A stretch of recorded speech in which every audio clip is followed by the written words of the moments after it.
Pemirsa, malam ini kita bertemu kembali di Karni Ilyas Club.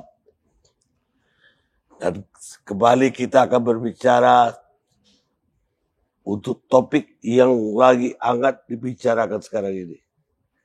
Apalagi kalau bukan Partai Demokrat yang dikabarkan ada usaha untuk mengkudeta ketua umum. Bersama saya sudah ada ini juru bicara dari zaman dulu. Juru bicara dari zaman dulu, Andi Malarangeng. Selamat malam Andi. Malam, Mas. Bagaimana? Sehat? Alhamdulillah sehat. Segar saya lihat. Sehat. Biasalah ini di rumah terus saja sambil berkebun. Tapi kumisnya Kumis sudah jadi putih. Kalau tertutup masih tidak kelihatan. Kalau sekarang dibuka tidak bisa dibohongi umur itu. Umur nggak bisa dibohongin. Ini buktinya. Mas Andi, Ya. ini kok seperti prahara terjadi di Demokrat. Bagaimana awal mulanya ini? Kita kaget aja sebagai orang luar. Kami juga kaget juga sebenarnya. Karena tiba-tiba tidak ada angin, tidak ada hujan. Tiba-tiba ada laporan. Ada kader kita melapor. DPC, beberapa DPC dari Kalimantan Selatan. Itu melapor bahwa semalam mereka diajak ke Jakarta oleh saudara Johnny Allen itu.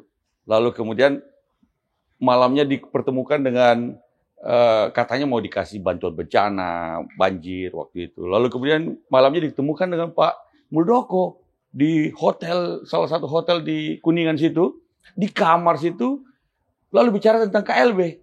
Nah, tapi kemudian besoknya melapor kepada Ketum bahwa mereka diketemukan dengan Pak Muldoko, lalu bicara tentang KLB, lalu bicara tentang bahwa ini akan siap untuk maju di 2004 sebagai calon presiden dan memerlukan Demokrat sebagai kendaraan politik.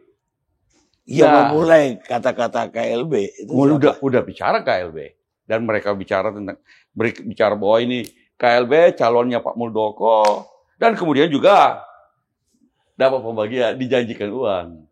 Si cabang. Oh ya, dijanjikan 100 juta, terus dikasih 30 juta, 5 juta dipotong karena untuk biaya tiket dan segala macam akomodasi. Jadi dikasih 25 juta. Itu dan melapor semua. Sehingga baru kita apa benar ini? Apakah benar-benar Pak Muldoko atau benar Pak Muldoko kan begitu? Ya benar Pak. Nah, tapi kemudian ada pertemuan lain lagi. Pertemuan lain lagi dengan salah seorang petinggi Partai Demokrat juga dengan Pak Muldoko juga. Jadi 2 pertemuan, bukan cuma 1 pertemuan itu. Yang kedua ini fungsionaris. Fungsionaris DPP. Dan masih aktif. Masih aktif. Dan hanya bertiga aja. Belum bisa disebut namanya. Sebenarnya. Salah satu pejabat tinggi Partai Demokrat. Dan kemudian sedang dibujuk, dirayu untuk mendukung KLB lah. Kira-kira mendukung Pak Muldoko. Tapi ternyata kawan ini juga melapor juga kepada Ketum. Sehingga 2 instansi, ada 2 pertemuan itu bersama dengan Pak Muldoko. Kalau cuma 1 kan, jangan-jangan salah orang dia kan, apalagi orang daerah, belum pernah ketemu dengan Pak Muldoko. Lalu kemudian yang kedua itu jelas kenal, tahu dan Pak Muldoko. Sehingga, dan dia juga anggota DPR, ngerti dia kan. Sehingga kemudian karena itu Ketum AHY kirim surat kepada Pak Presiden. Pak Presiden, benar nggak? Karena dalam pertemuan itu Pak Muldoko bicara tentang telah direstui oleh Pak Lurah dan didukung oleh sejumlah menteri, kira-kira begitu. Dan karena itu dilibatkan nama Pak Jokowi. Ya begitulah kira-kira. Tapi kan apa iya benar? Jangan-jangan cuma jual-jual nama saja. Biasa kalau jual-jual nama itu begitu. Lalu karena itu dikirimlah surat oleh Ketum AHY kepada Presiden, Bapak Presiden, yang isinya kira-kira benar nggak? Bapak Presiden, sebenarnya kami tidak percaya, tapi sekedar untuk minta konfirmasi, benar nggak anak buahnya yang menjadi KSP ini, lingkaran dalam Presiden, itu benar nggak dia didukung atau sepengetahuan dengan Bapak Presiden menjalankan atau melakukan langkah-langkah semacam ini, ingin mengambil alih kepemimpinan di Partai Demokrat dengan gaya-gaya lama. Ini kan perilaku kekuasaan lama, Bang Karni. Ya zaman dulu, sejarah kepartaian di Indonesia, sejak mulai Orde Baru, itu sejarah intervensi kekuasaan terhadap partai politik. Mulai terakhir itulah yang Kongres di Medan PDIP tahun 96, di mana PDI, belum PDIP dulu, waktu PDI Suryadi. Suryadi menggusur Ibu Megawati, sehingga Ibu Megawati harus membuat partai baru yang namanya PDIP. Tetapi hasilnya kita lihat, pemilu 99 PDIP yang menang, PDI Suryadi malah nggak dapat suara. Nah, kira-kira model macam itu yang ingin dilakukan. Lah tadi kan bertiga. Salah satu tentu dari tokoh-tokoh yang ada Pak Muldoko, ada yang dari Partai Demokrat, Ya. Tapi ada yang orang tengahnya ini siapa? Oh, Johnny Allen. Oh, Johnny Allen. Saudara Johnny Allen. Jadi itu jelas. Dan bertiga saja. Jadi tidak mungkin dia mengelak. Ketika Pak Muldoko bilang, ini kan cuma ngopi-ngopi. Ngopi kok di kamar hotel. Di kamar hotel, bukan di lobi. Dengan orang yang dia tidak kenal. Lalu kalau dia bilang, wah ini cuma apa? Jelas. Kawan itu bicara sama Pak Muldoko. Pak Muldoko, kalau Pak Muldoko mau bikin KLB, itu kan merusak partai. Kenapa tidak datang saja kepada Pak SBY? Kalau memang cuma mau jadi calon presiden, mau datang baik-baik kepada Pak SBY mengutarakan niatnya. Nanti kita lihat bagaimana situasinya. Tapi rupanya sudah bulat tekad itu. Kalau pertemuan pertama, berapa banyak yang hadir? Yang mana? Yang pertama. 9 orang. Oh, 9 orang dijanji kan dari Kalimantan Selatan, dijanji untuk mau diberikan bantuan. Jadi datanglah ke Jakarta bantuan. Waktu itu banjir di Kalimantan Selatan. Sehingga jadi tapi bagusnya adalah kita early warning system kita jalan. Artinya begitu malamnya ketemu, besoknya dia pergi melapor sambil bawa bukti uangnya. Makanya lagunya itu yang jadi viral itu. Oh, kamu ketahuan. Tapi ternyata KLB-nya tetap akan berlaksanakan begini. Betul, saya dengar jalan terus ini. Iya. Kita pikir tadinya sudah ketahuan begitu, sudah surut, tapi rupanya sudah kadung jalan ini. Jadi tanggung basah lah. Tanggung basah lah, udah ketahuan juga. Mereka jalan terus, berusaha terus. Cuma persoalannya kan KLB-nya ini KLB abal-abal. Artinya syaratnya untuk melakukan KLB ada di ADRT. Ya. ADRT itu adalah konstitusi partai. Di dalam ADRT kita diatur untuk melakukan KLB, boleh bikin KLB. Syaratnya adalah disetujui oleh 2/3 dari DPD. Separuh dari DPC. Ya. Dan disetujui oleh Ketua Majelis Tinggi Partai. Majelis Tinggi atau Ketua? Ketua Majelis Tinggi Partai. Yaitu Pak SBY. Lalu kemudian diselenggarakan oleh DPP. Nah, 4 syaratnya itu. Kalau tidak terpenuhi syarat itu, bagaimana mau dibilang? Pertama, gampang aja lah ini sebenarnya. Teman-teman wartawan misalnya bisa melihat daftar pengurus DPC, ketua-ketua DPC kita seluruh Indonesia, daftar ketua DPD seluruh Indonesia. Lihat siapa yang datang dalam daftar hadir di Medan itu katanya. Ya, bukan di Medan sebenarnya, di Sibulangit ada katanya Hotel The Hill di Deli Serdang. Nah, kita bisa lihat benar nggak pemilik suara atau pemilik suara abal-abal. Jadi orang-orang yang sudah keluar partai, sudah orang-orang yang mantan pengurus, itu semua yang dibawa ke sana. Nah, cuma saya mengerti, Mas Bang Karni, ini kan mereka mau pokoknya bikin KLB. Setelah itu bikin pengurus baru, seakan-akan ada pengurus kembar, lalu kemudian melobi ke Menkumham. Melobi ke Menkumham untuk disahkan lah, kira-kira begitu. Nah, kalau sudah disahkan, apapun abal-abalnya dia lah pengurus yang resmi. Kira-kira skenario-nya begitu. Walaupun kita lihat pengalaman berkarya, partai berkarya yang juga dilakukan semacam itu, setelah maju ke pengadilan, PT UN memenangkan berkarya yang Aslinya lah, kira-kira begitu. Nah ini mau diulangi lagi begini ini. Ini kan perilaku kekuasaan lama. Nggak bisa juga yang hadir, tidak yang udah keluar atau yang udah berhenti, tapi wakil ketua cabang. Ya tidak bisa dong. Kan yang punya hak suara kalau keluar ya ketua DPC. Ketua DPC. Ketua DPC.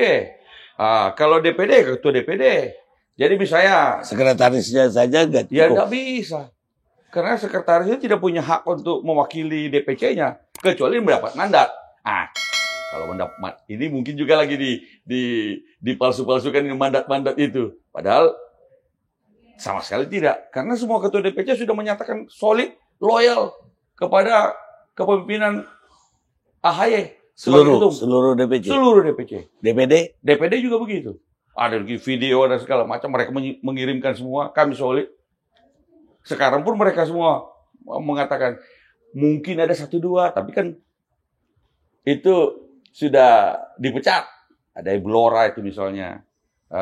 Persoalannya begini, kalau ada soal pemecatan tuh Bang Karni, kami memecatnya bukan karena menginginkan KLB. KLB itu ada dalam ADRT. Itu sesuatu mekanisme organisasi biasa. Tapi dipecat karena bersekongkol dengan pihak luar yang bagian dari elemen kekuasaan. Itu persoalannya. Ini dipecat ini setelah ada 2 pertemuan tadi. Oh ya, tentu saja. Kemudian semua informasi diberita acarakan. Artinya kesaksian dari mereka-mereka yang bertemu dengan Pak Muldoko diberita acarakan supaya jelas secara tertulis dan informasi itu dicocokkan dengan yang lain sehingga kita bisa mendapatkan informasi yang ada berapa DPC yang dipecat? Sejauh ini baru 1 kalau tidak salah, Gelora. DPD? Kalau DPD nggak ada. Nggak ada. Nah, nyatanya kan kita udah bicara tadi bahwa minggu ini akan diselenggarakan. Maka besok akan berangkat semua ke Medan ini. Nggak ada tuh. Kita juga monitor terus toh. Kita kan juga monitor. Kita kan tidak tidur, bukannya tidur di sini. Lalu kemudian kita monitor apa ada yang misalnya dari Jawa Tengah atau dari Banten atau dari Sulawesi Selatan kampung saya, siapa yang ada yang berangkat ke Medan? Kan kalau berangkat ke Medan kan gampang bisa lihat dia punya ada nggak manifest pesawat, beli tiket apa segala macam kan begitu, mudah bisa dilihat. Iya, kabarnya Pak Muldoko pun akan berangkat besok. Kabarnya begitu karena kita dapat informasi sudah ada di dalam room list. Daftar kamar sudah ada di situ Pak Muldoko suite nomor berapa. Lah kalau itu terjadi berarti sepengetahuan presiden loh. Yang tidak. Itulah surat kami, surat ketum kepada Pak Jokowi justru mempertanyakan apakah benar kata-kata Pak Muldoko ini bahwa dia telah direstui oleh Pak Jokowi.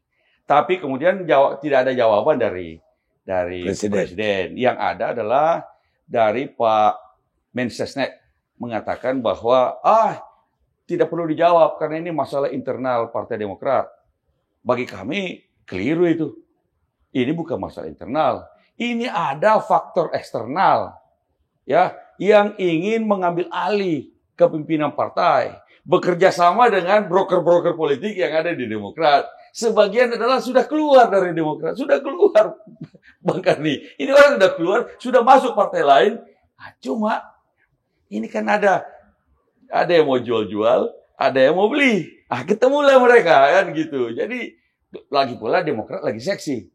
Pak Muldoko itu kan kader Partai Hanura. Kenapa tiba-tiba mau jadi ketua umum di Demokrat? Kenapa bukan di Hanura aja? Cuma saya tak mengerti Demokrat lagi seksi.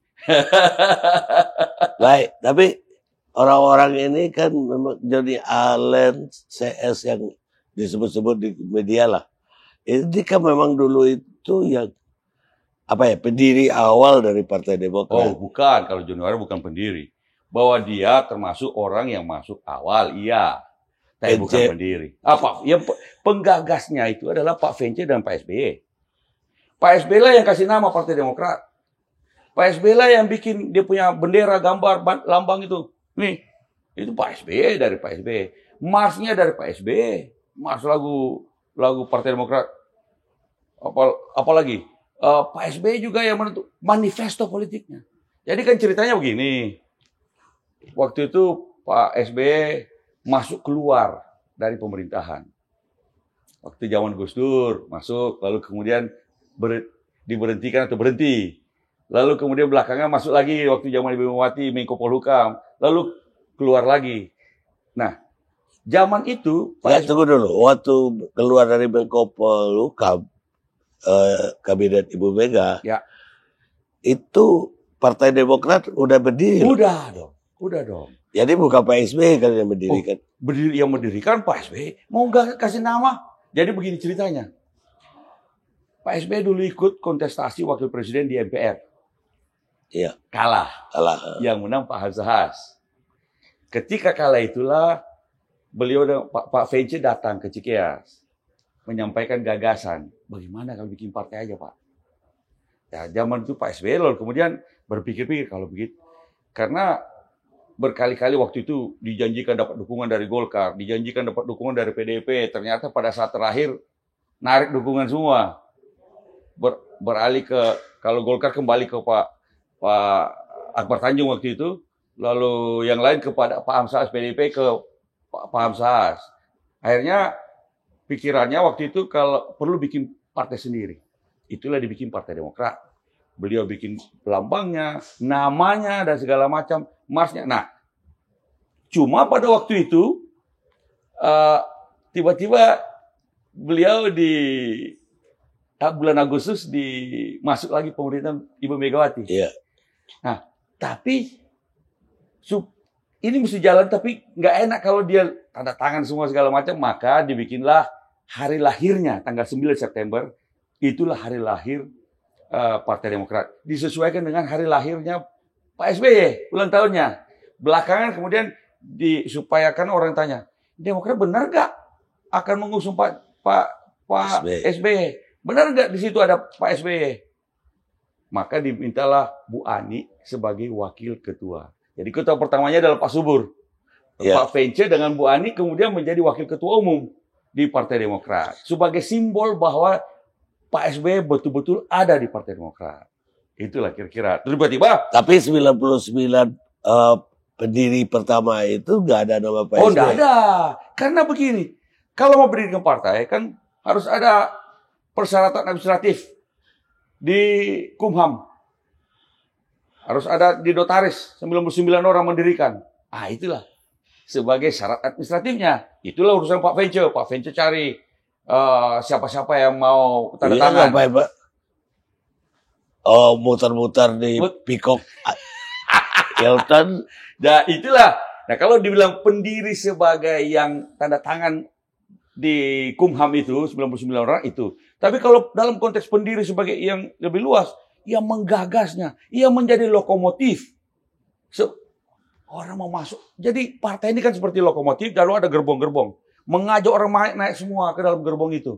Orang waktu mau naik gerbong dia tanya, ini lokomotifnya siapa? Tokohnya siapa? SBY. Oh, kalau gitu kita naik. Termasuklah Johnny Allen, termasuk Marzuki Ali, termasuk yang lain-lain semua. Naik ke gerbong itu. Dan kemudian begitu dibilang SBY, orang naik gerbong. Itulah kemudian Partai Demokrat dapat 7, sekian persen. Ya, di nama 99 ada Johnny Allen nggak? Nggak ada. Oh, nggak ada. Marzuki Ali juga nggak ada. Karena waktu itu di depan saya. Kalau Pak Vence pokoknya siapa aja waktu itu. Jadi putranya. Si Anwar Fuadi. Wah, itu pokoknya siapa yang waktu itu yang mau tanda tangan. Maka ada almarhum Makmun pun masuk. Ya, iya. Jadi yang mau tanda tangan pun nanya dulu, benar nggak ada Pak SBY-nya? Kalau ada Pak SBY kita tanda tangan. Pak Vence lah yang kemudian meyakinkan orang, benar, ini partai dibentuk untuk menjadi kendaraan politik bagi Pak SBY. Ini dibentuk langsung oleh Pak SBY. Ini namanya dari Pak SBY.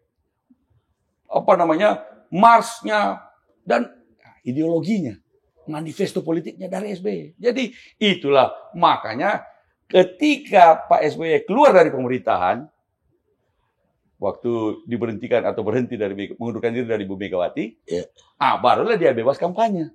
Itulah kampanye pertama waktu di Banyuwangi. Pak SBY langsung yang keliling-keliling kemana-mana. Makanya kalau dia bilang, ini Pak SBY bukan pendiri Partai Demokrat, Pak SBY tidak berkeringat. Lalu siapa yang keliling-keliling kemana-mana di seluruh Indonesia selama kampanye 2004 itu? Iya, maksud dia awal-awal itu Pak SBY itu kan kayak orang malu-malu kucing gitu loh.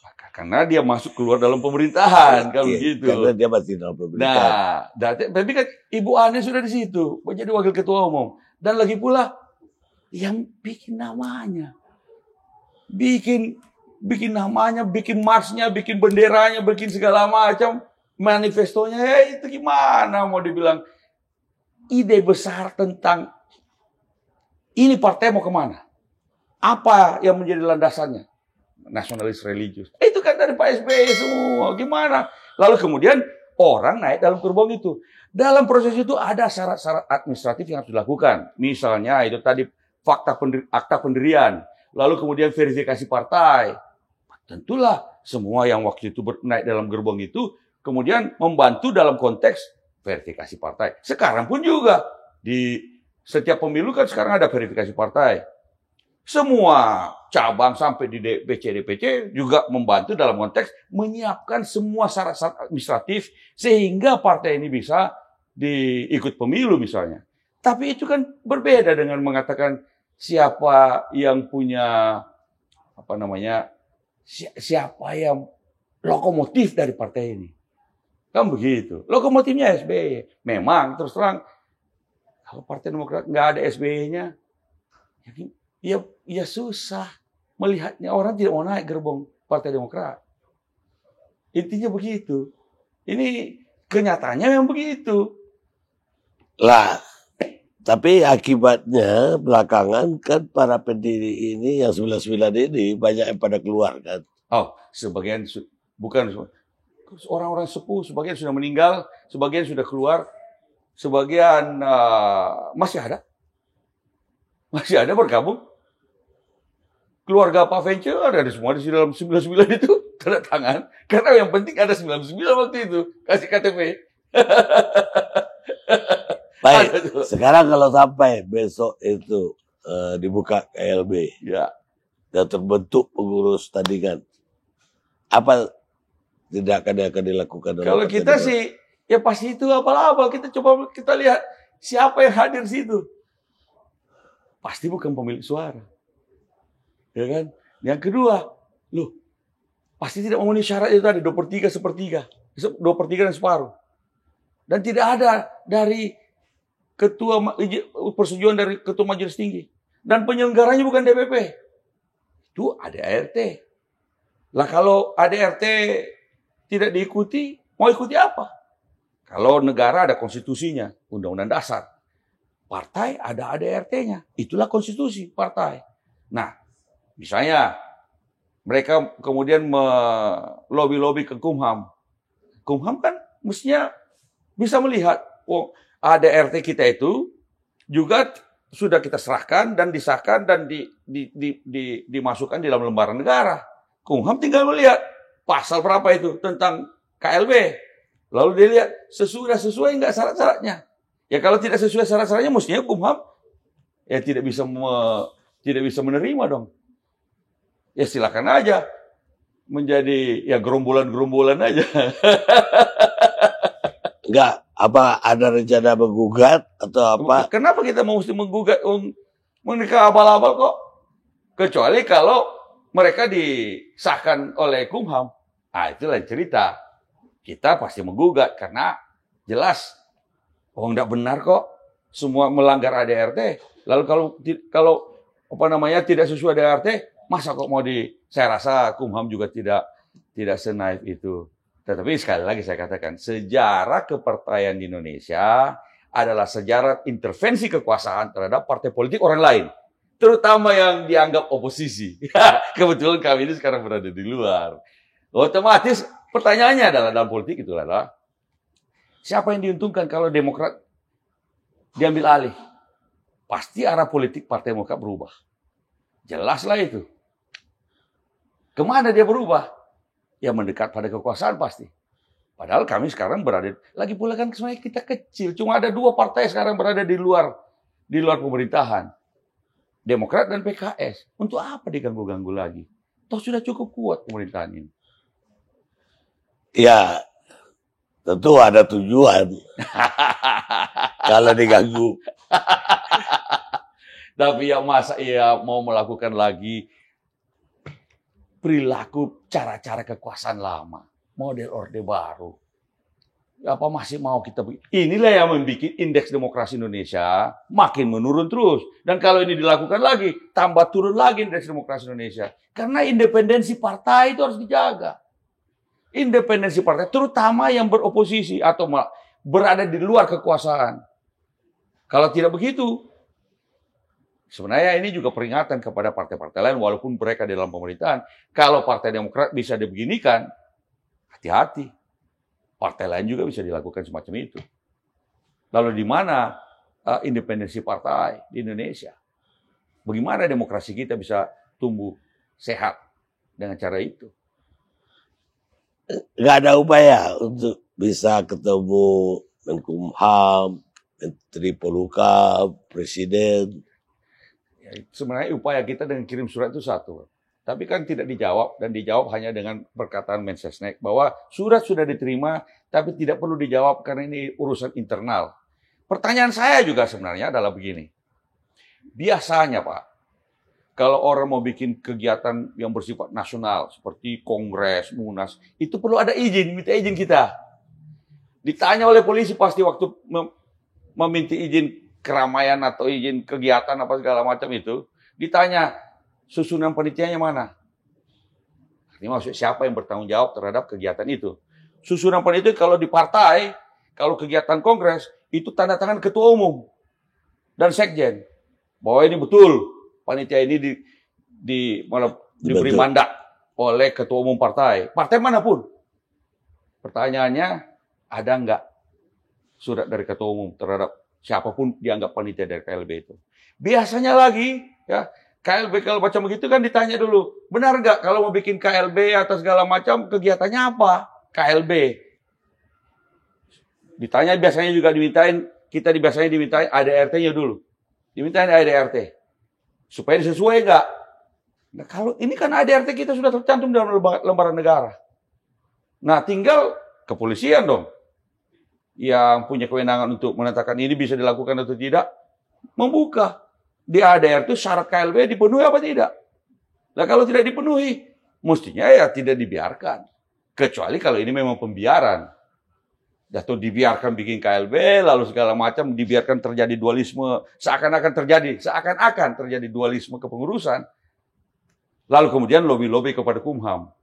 Jadi kira-kira semacam itu. Ya kita,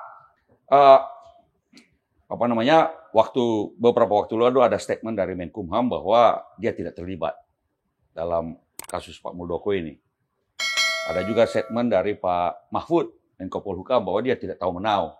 Ya, kita percaya bahwa mereka tidak. Karena kan waktu pertemuan dengan Pak Muldoko, dengan kader-kader kita itu sudah mengatakan bahwa dia didukung oleh sudah didukung oleh beberapa menteri, termasuk tadi itu Menko Polhukam, Menkumham. Jadi yang penting bikin abal-abal aja itu KLB, nanti toh dapat surat dari Kumham. Ya, tapi Pak SBY sendiri kan tidak percaya itu.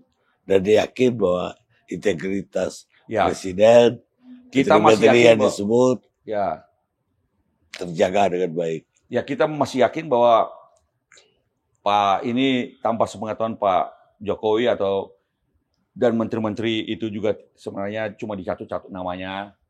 Tapi kan, ya kalau KLB itu betul-betul terselenggara, padahal jelas tidak ada mandat dari ketua umum untuk membuat KLB itu, bertentangan dengan ADRT, dan dibiarkan melakukan itu. Pertanyaan kita adalah, apa ini betul-betul pembiaran seakan-akan pemerintah atau negara membiarkan kejadian semacam ini?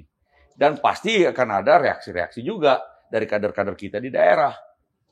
Nah ini sebenarnya hal yang semacam ini tidak perlu terjadi. Apalagi kita tahu persoalannya dengan Pak Muldoko ini kan posisinya adalah posisi politik, yaitu KSP. Itu posisi politik, tidak ada, bukan bagian dari kabinet. Baru pertama kali ada. Jadi dimanapun di Amerika pun itu adalah posisi politik. Lalu dia membuat gerakan-gerakan politik. Pertanyaan kita adalah, bagaimana kita bisa membedakan itu adalah Muldoko pribadi atau karena posisinya sebagai KSP. Nah, ini posisi politik melakukan gerakan politik. Di mana kita membedakan itu pribadinya atau jabatannya? Nah, ini bagi saya masih pertanyaan juga. Baik deh, Bang Sandi.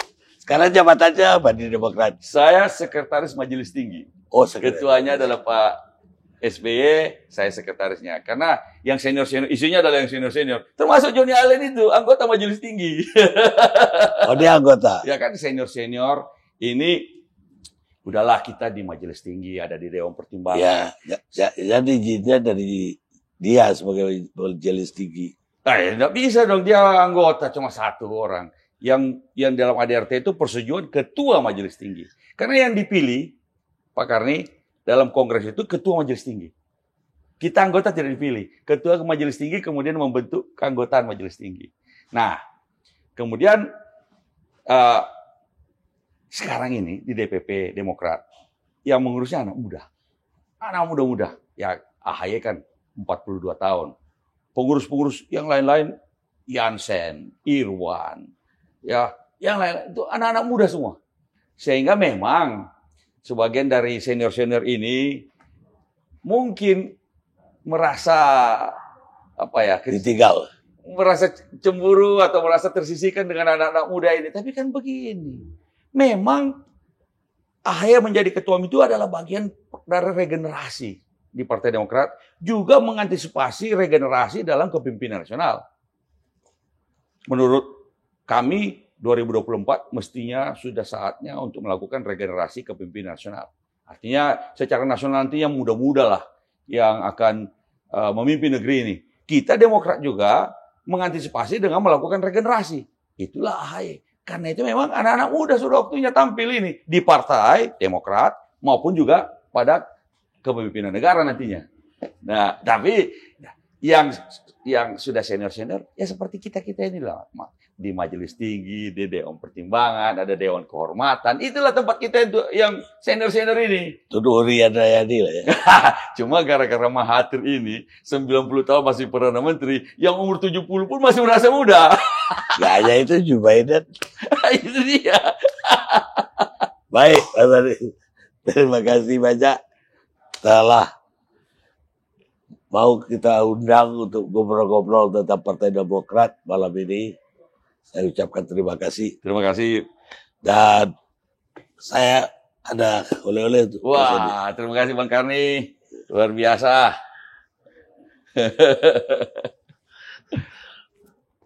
Senang sekali Bang Karni bisa hadir di sini. Ayo Mas, diminum. Yes.